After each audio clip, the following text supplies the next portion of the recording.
Who's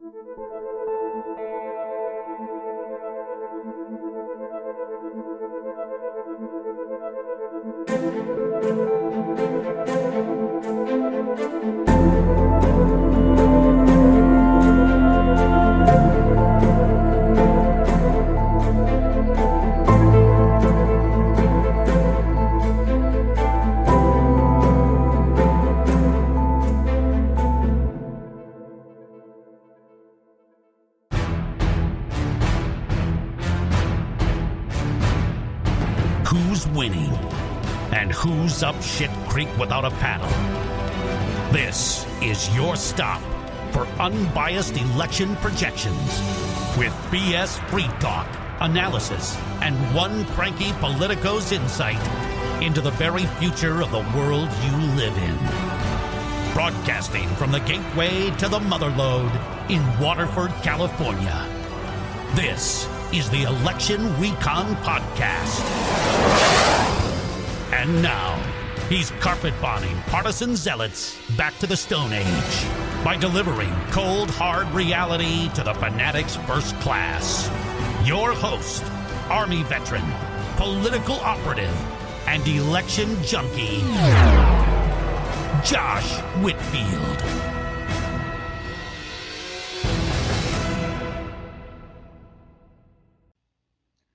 Welcome to Election Recon. It is Friday. We're a day late. It's Friday, August the 5th, 2022. Welcome to the Oasis of Reality. Again, I'm your host, Josh Whitfield, here at our Election Recon project. This is episode number 3, and we have a good one for you today.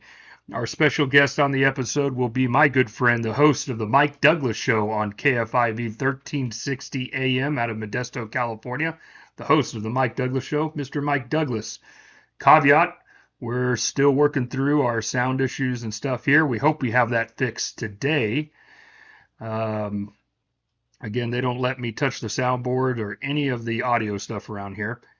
But hopefully the sound quality is a little better. A lot of you guys wrote in. A lot of you guys emailed us saying, wow, how terrible the sound was, and it was not very good last week. We do apologize for that. But we're still committed to giving you weekly shows. Again, none of us do this here. Lauren, Jeff, and I, none of us do this. We do this mostly for fun. While we work in the industry for a living, we're not professional podcast extraordinaires. Remember, here in the Oasis, in the Election Recon podcast, this is first and foremost a podcast show for veterans by veterans, but it is absolutely a place, a refuge in the desert of partisan insanity that is the United States of America, probably indeed the world, where you can stop right here just to see how the election is going without all the nonsensical partisan talking points that both parties and the mainstream media spew out on a daily basis. This bar is open to all right here in the Oasis. So glad to have you on the show today. Let's go ahead and jump on over to the election snapshot segment. Whoa. Hold my horses. The cigar of the day. Lest I get emails from our dozens and dozens of dedicated listeners who care about the cigar of the day. Today's cigar of the day is a Perdomo Reserve sun-grown 10th anniversary cigar. Very good smoke. And that is what the cigar of the day is. Again, none of these cigar companies pay me. I am just a aficionado, if I can have my pinky in the sky. Basically, I just like smoking cigars. So it's my one and only vice that remains in the world. So again, sorry for being late a day. Some of you may or may not know I am battling some aggressive skin cancer again. So I was out yesterday, had to go to the Bay Area here in California to all the fancy smancy hospitals and sign my liability paperwork and all that stuff to begin treatment. Not life-threatening this time around yet. There is a little threat to my left ear. I got to watch the ums and uhs today because apparently there's starting to be drinking games for all the ums and uhs that I did last week. trying to do this podcast when I'm less tired. So a little earlier in the day. There's another one. A little earlier in the day, right after work, am I doing this podcast instead of so late in the evening. So hopefully I can, there it is again, I can clear it up. I'm going to get better as the election season goes on. I'm always weak and rusty. It's like preseason. The first few episodes are like preseason. I'm getting the kinks out. I'm going to get the rust off, and we'll definitely get it fixed. Gosh darn it.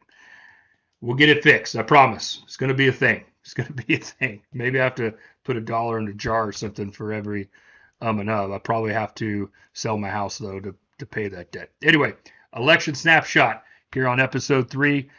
Big movement to the left this week, no doubt about it. Republicans are not going to want to hear it, but the polling, all of them, Republican polls, Democratic polls, public polls, all polls this week, across the board, shifting to the left. That shift the election recon model to the left as well. We'll talk more about that in a minute. We'll go ahead and to Real Clear Politics. For those of you watching on YouTube here, some of the latest polls of the last week or so. What's really interesting is President Biden's job approval ticking up a little bit. You can see in some of these polls here. There's only one congressional poll that we see that's out of the Minnesota 1st District. It's a special election where the Republican Finstad is up over Ettinger by a fairly healthy margin, but it's not a lock yet. They're looking good for Republicans in the Minnesota 1st Congressional District. Direction of the country, still terrible. Vast majority of the country still saying that we're on the wrong track. Congress's job approval has sucked pretty much my entire lifetime, I'm pretty sure. We have a generic ballot test here that came up today from Rasmussen Reports. Republicans +3. But before you get excited, Republicans, on that Republican +3 from Rasmussen Reports, remember last week Rasmussen had it Republican +8, and the week before Republicans +10. This is the type of shift that we're seeing. Even the right-leaning polls are showing movement to the left. We're going to talk about why I think that is here in just a minute. We'll take a look at the president's overall aggregate here on the Real Clear Politics collection of all polls. He's up just a little bit, President Biden is, still below 40%. About every 40 to 42 to 45 to 48. That's each threshold there will be better and better for the Democrats if President Biden can recover. Still a very unpopular president. However, some legislative movement on his agenda is going to move his numbers up. Big win for him coming with Senator Joe Manchin and Kristen Sinema, the two Democratic moderates, signing on to his Inflation Relief Act. We'll let the two parties debate it out, whether it's going to help or hurt inflation. Very, very divided opinions here at Election Recon. Had to separate Lauren and Jeff earlier this morning over that debate. Lauren, of course, a resident Democrat, believes this is going to be a godsend for the inflation crisis. And of course, Jeff, our resident American First teammate here, very confident that that's not going to be the case. So, Joe Biden, numbers improving a little bit. Overall, it's a net 17-point disapproval, 56.5 to 39.5, 56.5 disapproving of the president's job performance. Where Democrats have good news this week is here in the generic ballot test. The last two episodes, I've said that while we've seen a little tick to the left in each of those episodes, I didn't really see a shift. No question this week, strong shift to the left, strong shift to the Democratic Party. No question about that. We could be seeing a swing. We'll have to wait to see a couple more weeks. The election swung again earlier this year, right at the beginning of the year of 2022, significant swing in the generic ballot. Those of you on YouTube can see what I'm talking about here. Republicans have stayed very consistent throughout most of the year. We're very close again. Republicans now just 0.1. 0.1, about a 3-point swing since we've started the podcast this year towards the Democrats. We're going to have to wait and see if that is a permanent swing, if there's going to be any Republican rebound, but there is a definite Democratic bounce right now in the generic ballot. Bad news for Republicans across the board there. There's not a whole lot of good that's coming from that. It's going to take some of the deep reach seats that Republicans are hoping to get off the board, off the flip board, if they can't turn it around. That being said, it's super early. You take polling semi-seriously, not really over the summer. We'll have to get into September. Certainly in October, the polls are going to become very, very serious. We talked about Republican non-bias or bias non-response. Republicans do not trust pollsters. They do not trust mainstream public polls, mainstream media, I should say, public polls, for various reasons. You guys have been around in the 2016-2020 election. We don't need to go into that. But Republicans really don't talk to pollsters over the summer for whatever reason. They're on vacation. They're getting ready for school. The Republicans tend to have a much more kind of that nuclear family vanilla unit where they're kind of out doing other things during the summer. They're not answering pollsters. So that is problematic for pollsters. That being said, this swing, Republican non-response bias, is not to account for all of this swing. This is real movement for the Democratic Party. Republicans are bleeding now a little bit where they weren't just a month ago. So again, you can see the various polls here. For those of you watching on YouTube, just here in the first week of August, you have Rasmussen reports Republicans +3, Insider Advantage Republicans +1. That's a huge swing from Insider Advantage, who just a couple weeks ago had Republicans +10. That's a 9-point swing in the Insider Advantage tracking of the generic ballot. Economist YouGov also moving a couple more points to the left this week. They're Democrats +5, and Monmouth University Democrats +3. 2 registered voters polls. Again, we're still seeing that registered voter sample leaning Democrat. That's pretty common. The likely voter sample leaning Republican, also pretty common. That's the 2 shifts in the polls. However, very similar swings from last week to this week in these various polls. Why is that? We had an election Tuesday that also showed some of this movement to the left. Kansas, the first statewide test of the fallout of Dobbs, the Supreme Court decision on Roe versus Wade on abortion. Kansas overwhelmingly. It was a slobber knocker. It was a knockout blow for the pro-life movement, and everyone can spin and obfuscate and say whatever they want. A loss is a loss, and a win is still a win. The far right, the pro-life movement, took a significant loss in red state Kansas, because here's the reality that both parties don't understand, and we see it in polling all across the board, okay? Each side thinks that they have a monopoly on the voters and their positions, but they don't. They don't. The voters, 60% of the electorate is somewhere in the middle on abortion. They don't like late-term abortion, but they don't like no complete limits on abortion either. And neither base of either party has figured that out. But this is really what this was about. Kansas kind of right in that 60 percentile. This went down with 59% rejecting the abortion situation in Kansas, this proposed constitutional amendment. Kind of right in line with the rest of the country, about that 60%. About 60% of voters, again, very kind of moderate views on abortion. It's the other 40% from either side of each party that is just on the tank one side or the other. That's not where the majority of the country is. Neither political party has figured that out. Republicans are starting to hurt on the abortion issue. Democrats have found something, a mover, as we say in polling. Democrats have clearly found a mover where they can move middle ground voters back to their sides. And Dobbs is starting, in my opinion, to have an effect in the electorate. And that could be one of the reasons we're seeing the polls shift a little bit. However, it's not all bad news from the right. The America First movement, the Trump movement, President Trump's movement, America First, the far-right conservatives knocked out a lot of moderate Republicans Tuesday. Peter Mayer from Michigan, who voted to impeach Donald Trump, just yet another impeachment voting congressman who has fallen to Republican voters' anger. He will be a one-term congressman, despite his family having a massive business and a huge name in that state.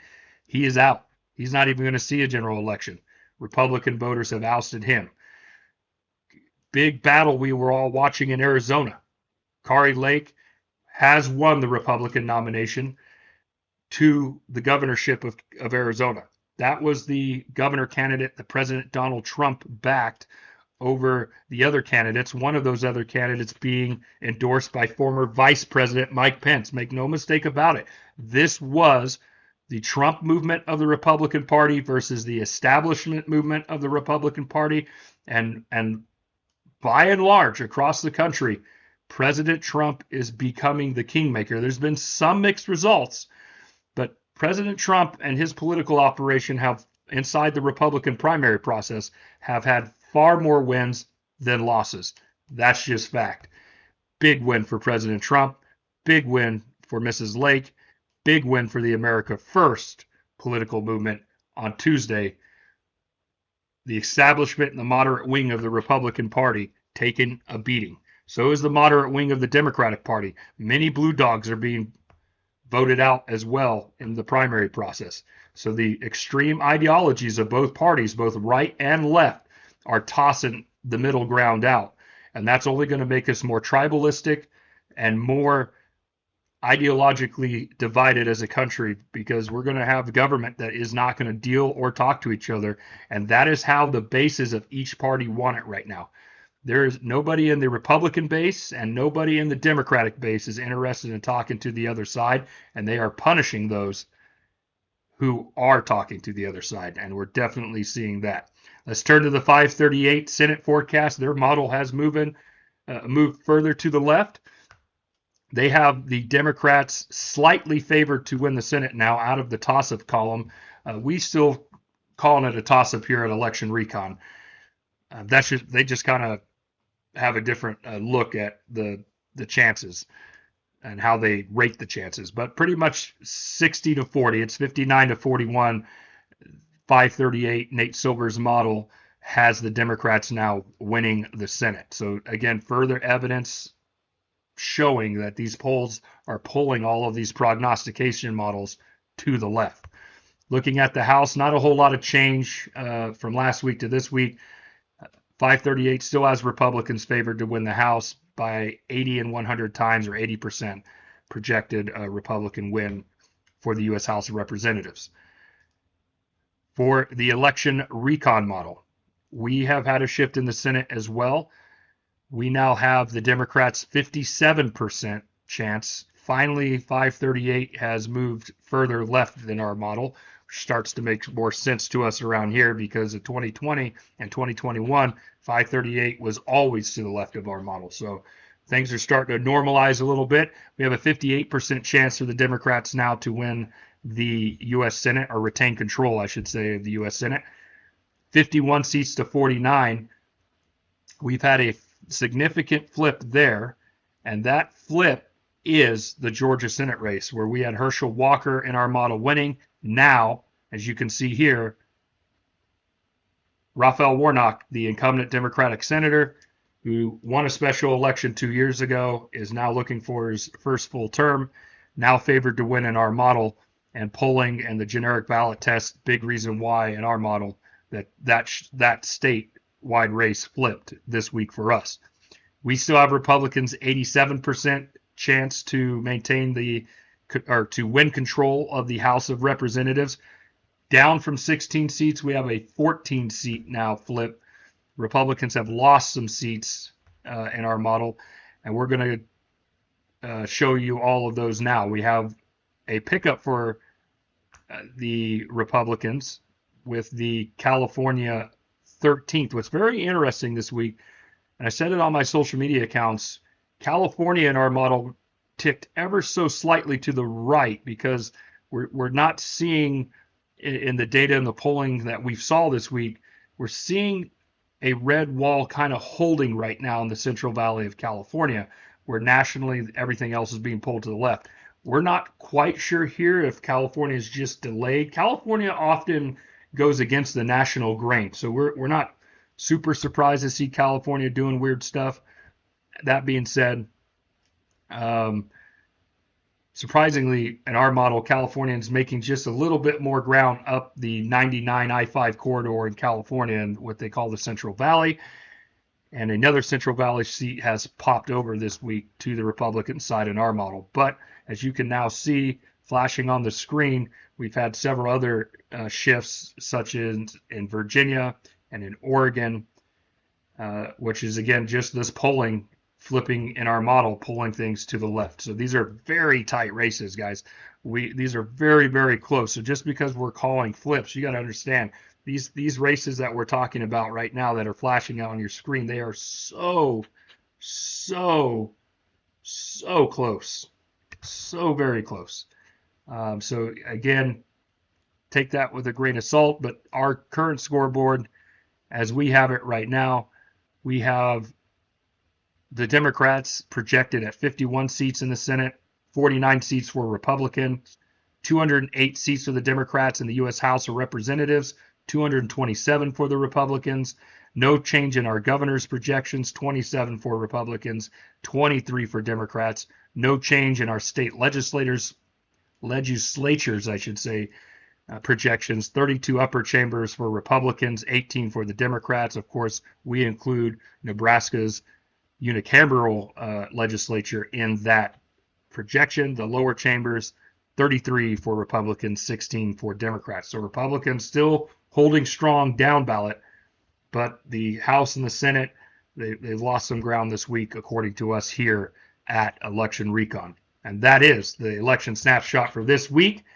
And now I'm very happy to go to my interview. This was pre-recorded late last week where we had some sound issues. Hopefully we're not still having the same sound issues, but it is my honor to bring on the podcast my dear friend, the host of the Mike Douglas Show from KFIV 1360 AM out of Modesto, California. That's Power Talk KFIV 1360 AM, where I am the guest host. I guest host a show earlier this week for Mike Douglas out of that radio station, and I've always enjoyed doing that. I am also, for full caveat and transparency, I am the chief election specialist and analyst for that radio show. So without further ado, my good friend, Mike Douglas. Well, Mike, welcome back to the illustrious Election Recon podcast. Always a pleasure to join you, my friend. Thank you. Yeah, so I get the pleasure of guest hosting your show on KFIV 1360 AM here in California. And I get to be the chief elections analysis for your show at KFIV.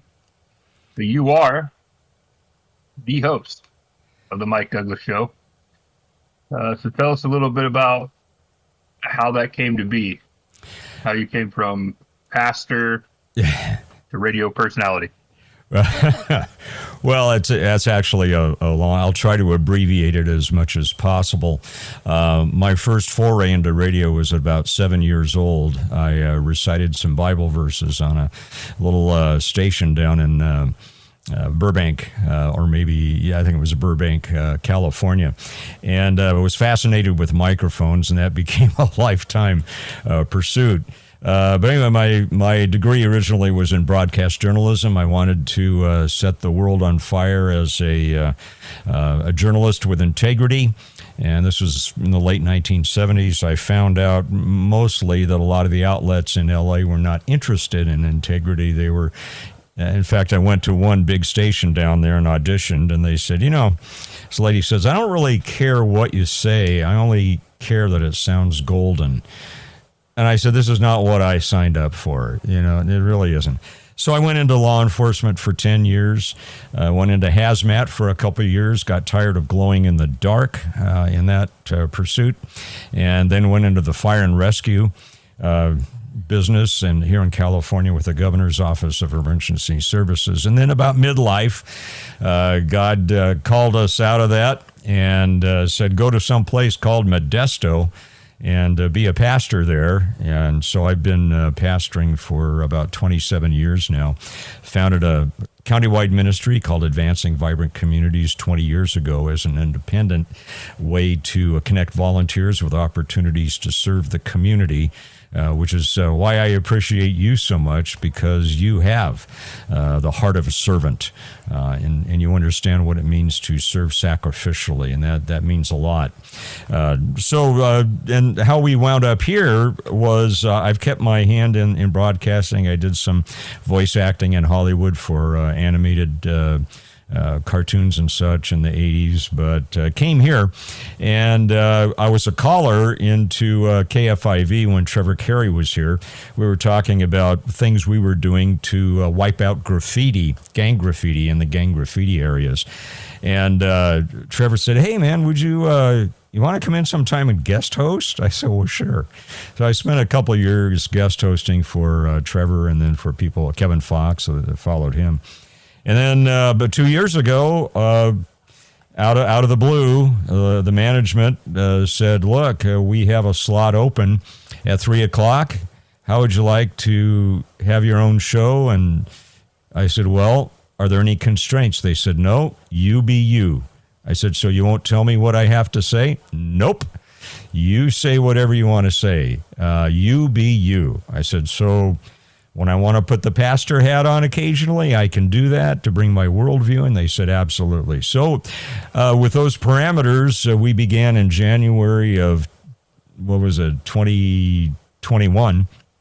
And we're now into our second year. And it's been a wild ride, but it's a blessing, I think, Josh. And talking about your participation as our election specialist and such, why you are invaluable come election time, because your experience is so deep and you have such good insights based upon your experience and what you know, that I rely heavily upon you come election time to give us those added nuances that are really important. So that's a quick sketch of how we got to where we are today. And again, I appreciate you, brother, all that you do, and I really appreciate you guest hosting as well. Well, we appreciate you as well, man. And I want to spend a little bit today talking about what I think has become, I don't know if it's having more or less importance in the minds of the voters, but the media's influence on elections and how that has changed from when you kind of got started in the industry, back in the 80s and 90s to where we are today. I think it's safe to say we're very long ways away from Walter Cronkite and just reporting the news. And it seems that wherever you go, the mainstream media is trying to put its thumb one way or the other on the outcome of elections. And we definitely see that in polling and data and how that affects voters' opinion. And I know I have my opinions on what's going on, and I want to have a conversation about that. But before I paint the conversation with my view, I'm curious to get your opinion on it, how you've seen things change over the years of the media's descent, should we say, into the pit political opinion instead of just reporting political news. That's really a loaded question, and it's a good one. And I think as we approach November 2022 and November 2024, everyone needs to keep this in mind about the media and how biased it is. However, saying that, I also think things are cyclical. If you look back in history, Josh, back to 1895, the mid-1890s, there was this rise of what was called yellow journalism. You had Joseph Pulitzer and Randolph Hearst going at each other in New York City, battling for money, for the eye. And they were battling originally over this little character called the Yellow Kid in a comic strip called Hogan's Alley. And what happened with that, as they were trying to steal this comic strip author from each other, but what that ultimately turned into was a sensational form of journalism called yellow journalism, after this yellow kid in the Hogan's Alley comic strip. And what happened was that kind of biased reporting really had a lot to do with leading us into the Spanish-American War.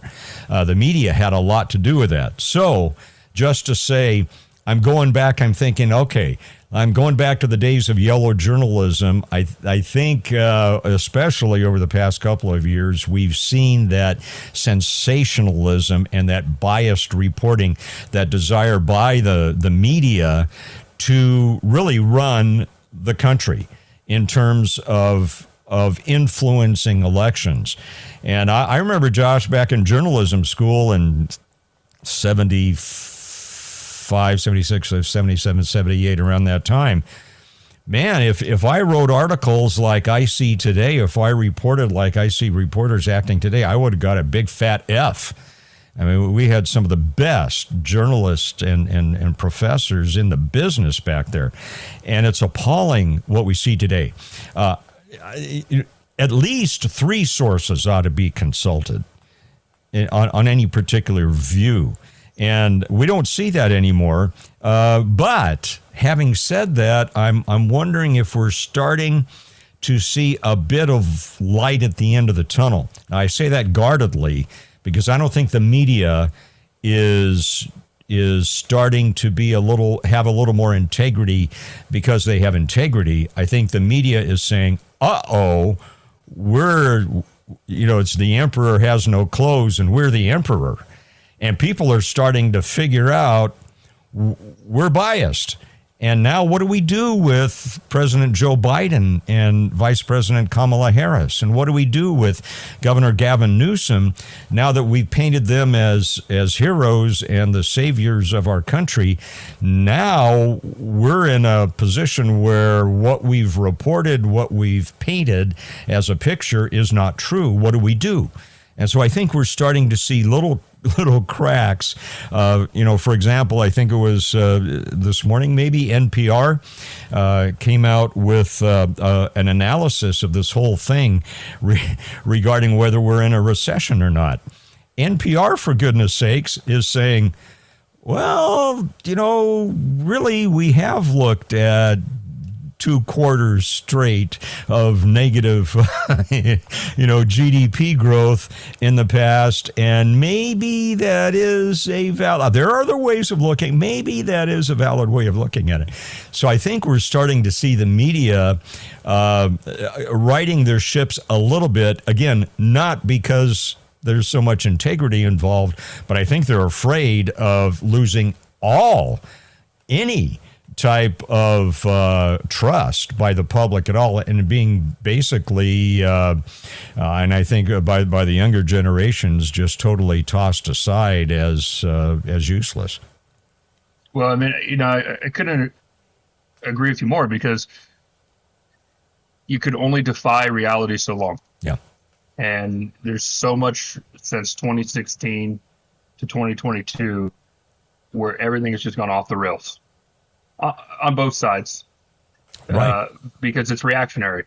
When the left and the mainstream media went hard in the tank, it got an equal reaction from the right and its media outlets, and you're really seeing it not just in the news ratings per se, but in my theory, and I'd love to hear your opinion on this. It's not. Because cable news ratings have been trashed for a decade. Yeah. Okay. They had their height after 9/11. In 2010, it just kind of started going downhill. Fox News does fairly well ratings-wise, but CNN, MSNBC, cable news, not so hot. I think the mainstream media is subsidized by their Hollywood parent companies. Mm-hmm. And they've always been okay with taking it on the chin in the ratings to get their narrative out. But I think what spooks them, and again, this is purely a subjective opinion. I have no expertise here, but I am a data guy, and I do look at the data, and there is a Gen Z, late millennial Gen Z thing here where they've just turned TV off altogether.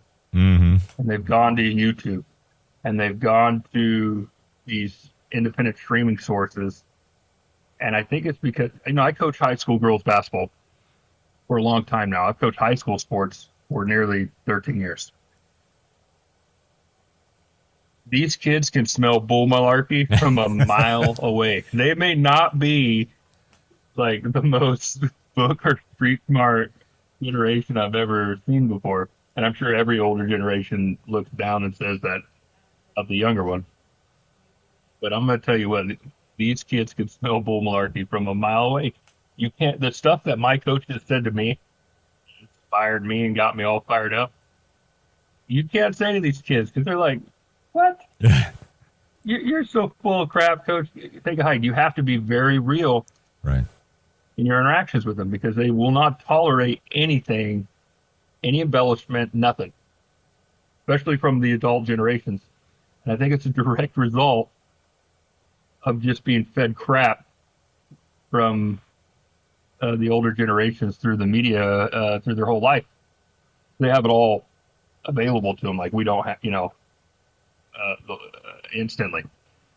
So I really think this turn, and you've seen CNN change leadership. Yes. It appears that CNN is trying to change their ways, potentially,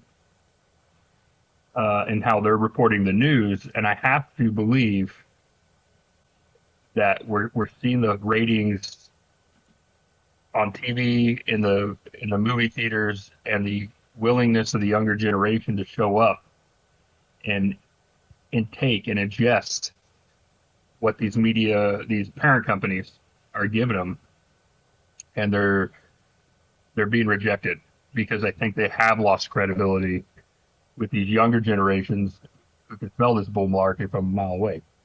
What say you? Yeah, I would agree with your thesis there, Josh, and I think one of the, as I've now my kids are in their mid to late 20s, all right, and they're not watching CNN, they're not watching television, and if they are watching a TV, it's streaming something. Right. It's on a streaming service. And now my daughter is involved in with a PR firm and all of that in the East Coast, and so she monitors the national media because she has to, because that's part of her job is to get messages onto that national media. But I agree with you. I think Gen Z generations coming up don't trust, and the media has earned that don't trust. They've earned it. They really have. No doubt. And now the problem with that is that people can become very have tunnel vision. And they'll maybe go to one source, whatever that streaming source is. And are they going to people call up on the radio show and they say, well, Mike, where do you recommend, who do you go to get the straight scoop? I said, you got to look at Fox, CNN, MSNBC. You've got to look at all of them, because even the ones you may not like, that may not have your perspective, there may be some kernel of truth in there somewhere that you need to know. And I use the metaphor here, Josh. I love, we're coming up in August and September, so college football is going to be back on the air. I can't wait. I love college football.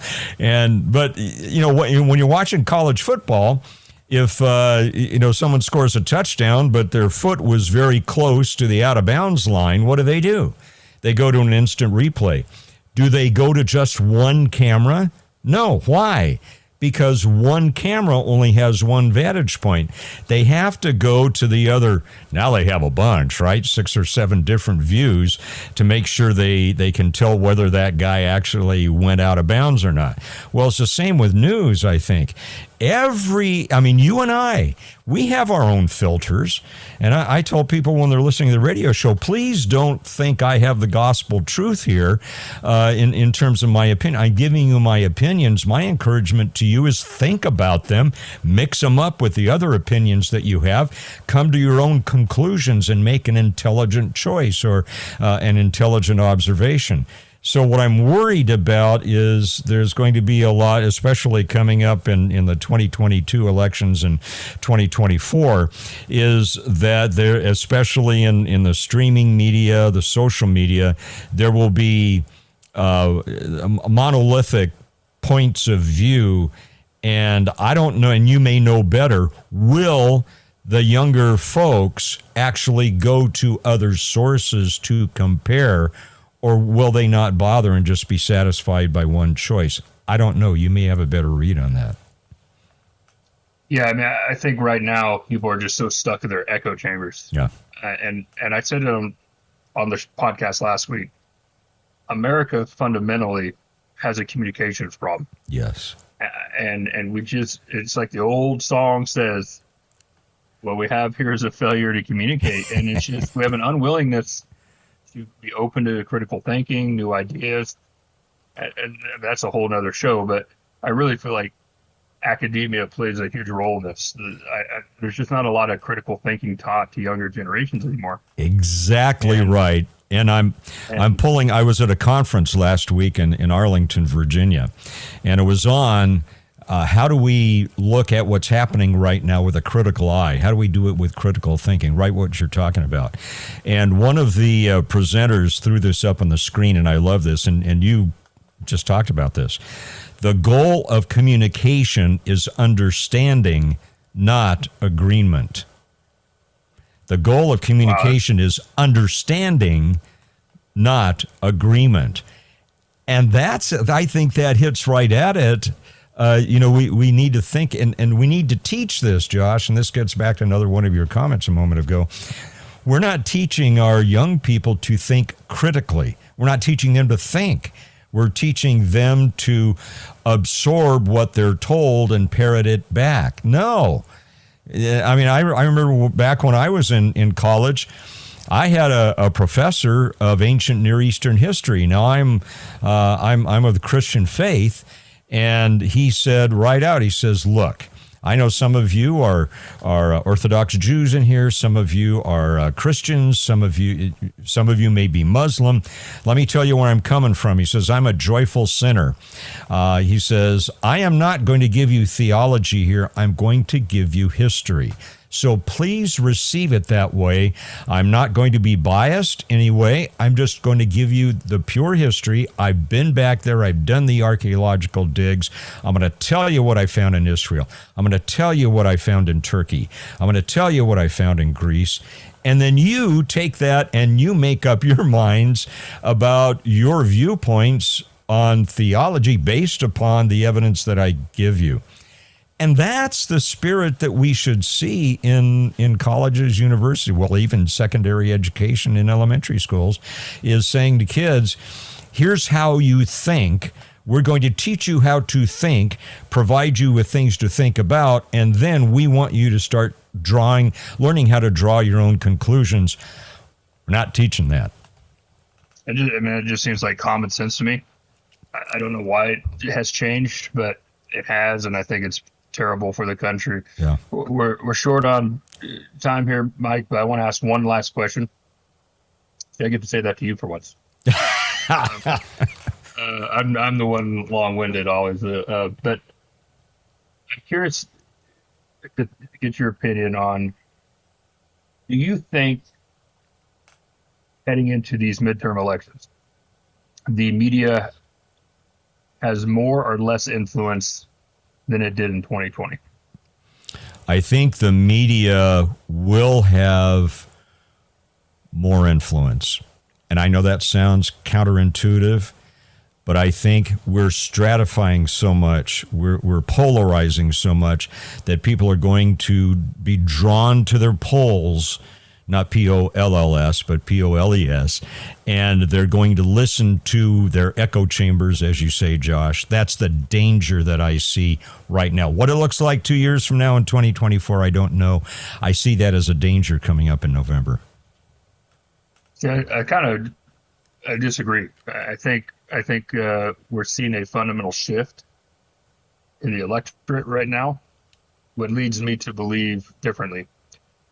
And I think the game is up with the media and their positions. I think real life has come home to roost. And what people have seen in their echo chambers are not what they're seeing in their pocketbooks, their grocery stores, their gas stations, and they're feeling it. And so we're seeing a fundamental shift from the working class, because a lot of you, I'm sure you've been reading the media, Mike.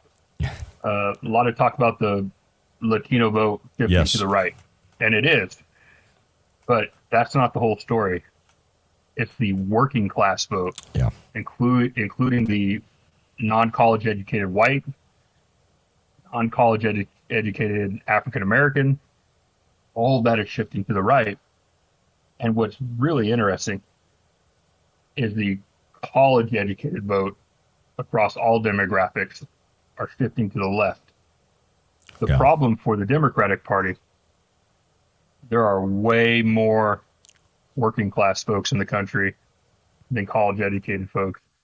And I have no other explanation for that fundamental shift if it holds.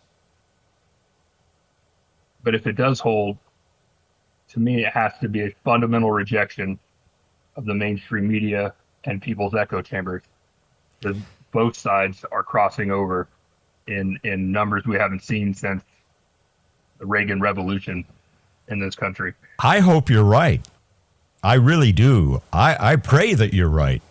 My worry is, will it happen fast enough? I agree with you. I agree with the shift that you're seeing.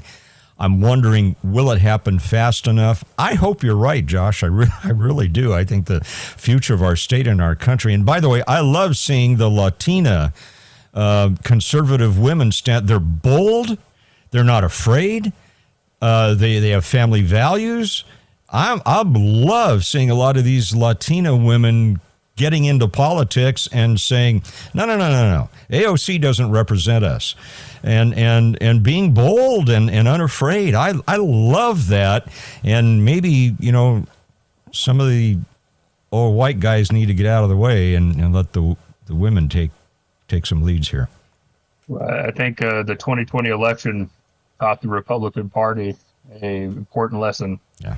And it's the time of the ladies for the Republican Party, because they did so well down ticket. Absolutely. In 2020.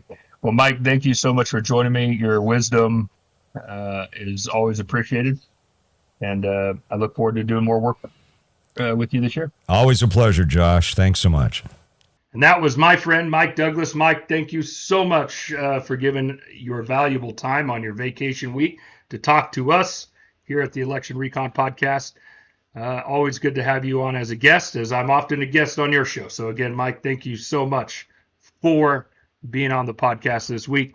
Now it is time for my favorite portion of the podcast this year, the Grunt's Perspective. This is where I get to run my mouth unchecked, uninhibited about issue that is important to me. And this week, China got under my nerves. If you saw my social media this week when China threatened to shoot down the Speaker of the House, Nancy Pelosi's plane, made all kind of threats towards the United States over Nancy Pelosi taking a group of members of Congress to Taiwan in her Asia trip. That really upset me. But before I give my opinion, let's take a quick look from the Leland Vitters show from News Nations as he's talking about just this subject. China having, I guess, the huevos to threaten to shoot down the third-ranking member of the U.S. government's plane just for coming to pay a visit. is threatening to shoot down House Speaker Nancy Pelosi's plane if she visits Taiwan. Let that sink in. That is the threatening full-on war with America that China is doing today, yesterday, and the weeks leading up to that possible trip, and it's in writing. A columnist for Chinese state media tweeted, "If U.S. fighter jets escort Pelosi's plane into Taiwan, it is invasion. The PLA, that's the People's Liberation Army, has the right to forcibly dispel Pelosi's plane and the U.S. fighter jets, including firing warning shots and making tactical movement of obstruction. If ineffective, then shoot them down." I just don't even know what to say to that. Just bring it, bitch! Just bring it, China. How about that? Just bring it. Listen, folks, I never took you have to take the threat from China seriously. You have to take the threat seriously. Of course you do. But China doesn't have the balls. They don't have the intestinal fortitude. They know goddamn well if they were to even sniff in the wrong direction towards that plane, we would have ended any offensive threat towards that plane. Folks, I'm not saying that it's a great idea for us to go to war with China. I do not want to be misconstrued here. But the Speaker of the House of Representatives, I don't care if it's from the Democratic Party, the Republican Party, the Whig Party, the Bull Moose Party, the Green Party, or the Libertarian Party, you do not threaten ours. Okay? You do not threaten ours. How dare China run their mouths like they're, you know what China looks like this week, folks? Like North Korea. They look like North Korea, making threats they know they're not going to keep, being bombastic because it's a important conference week, year, or whatever for the one party. They call it elections, but it's one party. You know, it's where the people of China get told what's going to happen, not that they have any say or effect on what's going to happen inside the central government of China, where they're very likely to put Xi Jinping into power indefinitely. Dictator for life. This is China and their worldview. Threatening a little small democracy called Taiwan. Threatening to shoot down the Speaker of the House's aircraft. You know what, China? Go sit on a thumbtack. That's my perspective, folks. We had the USS Tripoli. We had the USS America, both that have the F-35B stealth fighter for the Marines sitting right there. We had the Ronald Reagan strike group. We had another carrier strike group nearby. We had a lot of firepower in the area. And I'm telling you right now, there is not a chance. Take it to the bank and cash it. Maybe in 20 years, but right now, this talk that, China can catch the United States, they're better than they were in the 1993 or whatever it was crisis, 96 crisis, the crisis we had with China and Taiwan in the mid-90s.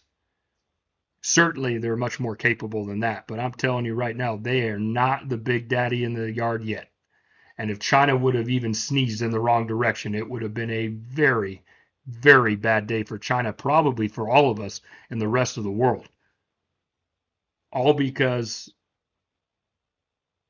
Nancy Pelosi, the Speaker of the U.S. House of Representatives, wanted to come and visit. It wasn't like we were dropping off weapons or moving troops in or taking a stand saying that the one China policy is over or anything like that. She just came to visit, to show support to an ally. Does China act like a mature adult in the room with that situation? No. They act like a spoiled little brat running their mouths over, we're going to maybe shoot this plane down, or there's going to be this consequence. We're going to do all kinds of live fire exercises super close to Taiwan. We're going to continue to disrespect Taiwanese airspace, yada, yada, yada, yada. You're just a big bully, China, and you look just like Kim Jong-il. And I'm telling you right now, the worst thing China could have done was shoot that plane down, because you would see 80% of the United States unite immediately. Immediately, you would awaken the sleeping giant, just like happened in Pearl Harbor, just like happened in 9/11, and the wrath of God and the United States would be upon China and all of their dreams of military conquest in the South China Sea and the South Pacific. Would be out the window. We wouldn't have to invade them. We could blockade them. Air and sea, we could cripple that country overnight. And outside of their nuclear arsenal, there wouldn't be a damn thing China could do about it. They know that. We know that. That's why Nancy Pelosi still went, because she knew she was going to be safe. And that's why China didn't do anything but run their mouths, because they know who their daddy is, and they ain't top of the mountain yet. They may be someday, but today isn't that day. So China, to quote my favorite wrestler of all time, Dwayne "The Rock" Johnson, know your role and shut your mouth. The Rock says, know your role and shut your mouth! We do not need your permission to enter Taiwan. We've never needed your permission to enter Taiwan. We will never need your permission to enter Taiwan. We will go where we please because we have an understanding of freedom and liberty and international law. Now, without any further ado, it's time for the three-pointer segment, the segment where you get to write into the show. You could write to us at Recon, elect singular, electrecon@gmail.com. Again, that's electrecon@gmail.com. Or you can add us or DM us on social media. You can follow us on Twitter, Facebook, or Instagram at Election Recon, or comment on the YouTube channel. Reach out to us, ask us any question, give us any statement, be pithy. We select 3 to answer every week. Just because we don't answer your question this week doesn't mean it won't come up in a future week. We enjoy talking and hearing from all of you. Our views and our stuff really gained ground. We kind of hit where we were in the 2020 election cycle last week, so that's awesome. Thank you to all the listeners out there. Thank you to everyone who's subscribing. Thank you to everybody who is contributing and listening. We do sure appreciate it. We do this show for you. So without any further question, we're going to go to Mitchell G.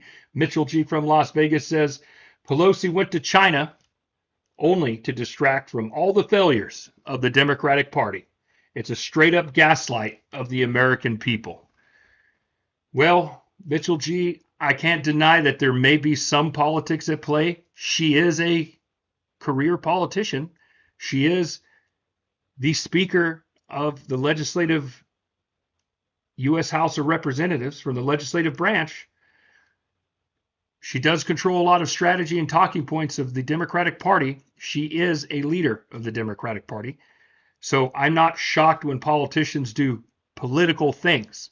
I don't understand why the rest of the world is either. However, I personally not that big a fan of Nancy Pelosi's policies and worldview. I have made no secret about it. I personally am a Republican, registered Republican. Again, here at Election Recon, we're keeping it straight down the middle in terms of the data and the projections that we do. We just follow the math. None of our personal opinions are involved. But let me tell you this, Mitchell, okay? Whether you like it or not, if you do just a little bit of homework, the Speaker of the House, Nancy Pelosi, has long taken a tough stance against China, long been supportive of Taiwan, and I guarantee you this has long been on her mind to do. I think, yes, there's some politics involved here, to be sure. Again, she's a politician. But you can't deny the history. This position, this tough stance on China, nothing new from Nancy Pelosi. And that's just fact, Jack. Thank you for writing into the show. We sure do appreciate it. I don't agree with you that it's just a straight up 100% gaslight of the people. I know a lot of folks on the right not going to be happy to hear that. I thought that was a great moment for our country, that our leaders, despite China's threats, said, here's the finger, China. Here's the finger to what we think about you telling us where we can go and what we can do. We're still the big dog in the yard. And China and Russia only respect strength. They only respect strength. They don't care about diplomacy. They don't care about democracy. They don't care about liberty. They do not share our worldview. And the only way we stay safe from the threats of Russia and China and Iran and the rest of it is that we remind them that we'll knock them the F straight out of here if they want to run their mouths and threaten U.S. service members or U.S. citizens. And that is just the way it is. That's how I see it as a veteran. That's how all the veterans that I know talking about it see it. We don't want to pick a fight with China. We do not want a war with China. But if China's going to start one, you can bet your bottom dollar the U.S. veteran community and those actively serving are ready to roll to punch China right back should they decide to throw the first punch. And that is just the way it is. Going to the next question now. This one is from Samantha F., also an email question from Santa Cruz, California. Beautiful, beautiful city. Beautiful place. I love Santa Cruz. And she asks, will the jobs report that came out today provide any help to President Biden's polls? Yes, I do believe that that is going to be helpful. Jobs report way better than expected today, double the projections. That being said, that jobs report is only one piece of the pie. Gas prices, which are coming down. Commodity prices at the grocery store. All these things are going to play. And while gas prices and commodity prices have come down a little bit, they're not where they were 2 years ago. And you can bet your bottom dollar the Republican Party is going to spend millions and millions of dollars across this country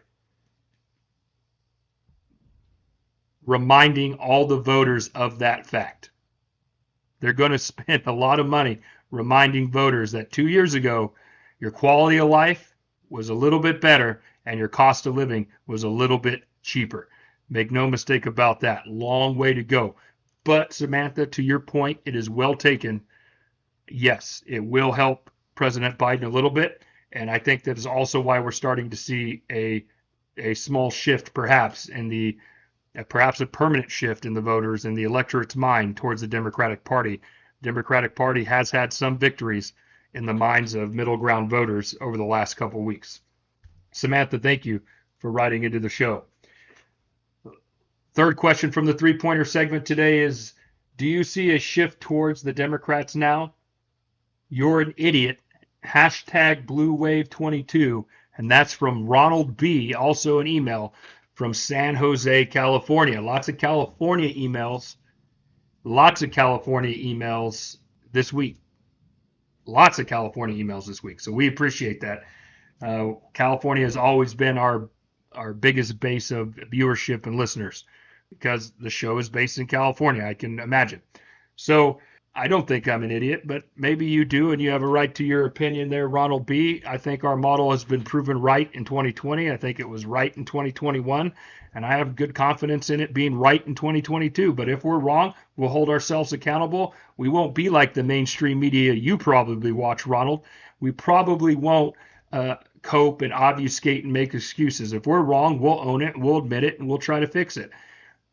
Right now, this is how we see the election, and Bud, I do not see a blue wave anywhere on the horizon. Even with the shift of the electorate being what it is, Republicans are still heavily favored to win the House of Representatives, maybe not by 40, 50 seats, like some of the right-wingers on TV are talking about, but certainly I can see a 15 to 30 seat pickup for the Republican Party. Closer to 30 is a very good night for the Republicans. Republicans are highly likely to take control of the House of Representatives. That's just the reality we live in. What's good news for clearly you and your Democrats, I'm assuming you're a Democrat based on your email there, Ronald, you guys are starting to build some buffer zones in the Senate, but we have a long way to go between now and Election Day. And both parties can still screw this up, and the economy may still come roaring back into voters' minds. If I'm telling you right now with certainty, it's no blue wave anywhere on the horizon in the election, and that's just fact. Good week for Democrats, but no blue wave week have we seen yet. Could it happen? Sure, not likely. The environment is just not built right now for the Democratic Party. There's still a lot of distressed working class voters out there. Thank you for writing in, Ronald, and sharing your opinions. We do appreciate it. That has been episode 3 of the Election Recon podcast. I'm Josh Whitfield. Please like and subscribe. Follow us again on social media, Election Recon. That's at Twitter, Facebook, and Instagram. Like, subscribe, share. Please help us out. We're trying to rebuild our audience again since being off the air for over a year. Again, no one here is making any money on this project. We are doing this for you, for fun, and because we enjoy it. So please help us out. Subscribe, do all that stuff. Support the channel, support the social media. Thank you so much. Remember, you can email us, electrecon, electrecon@gmail.com. Share your thoughts. It has been yet another week, and I promises to continue to be exciting. We are now under 100 days, less than 100 days until Election Day 2022. Stick with us for all of your non-bias, no BS election analysis, straight up trying to call balls and strikes right down the middle here. I'm Josh Whitfield, and we'll see you next week.